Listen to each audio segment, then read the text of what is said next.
How's it going, everyone? In today's video, I'll show you on how you can hide combo in Osu. So if you don't want that annoying combo character to show in your levels, there's an easy way to do it. But unfortunately, we cannot specifically disable that certain aspect.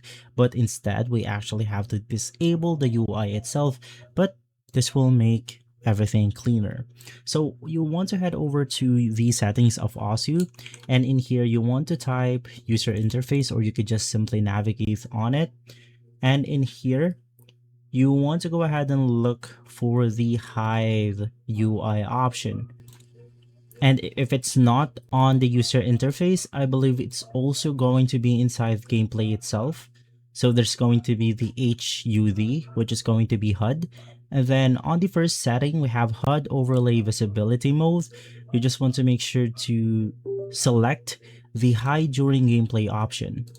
So in that way, if we actually navigate through a specific level, it won't go ahead and show those annoying characters. We'll just go ahead and be able to play our level normally.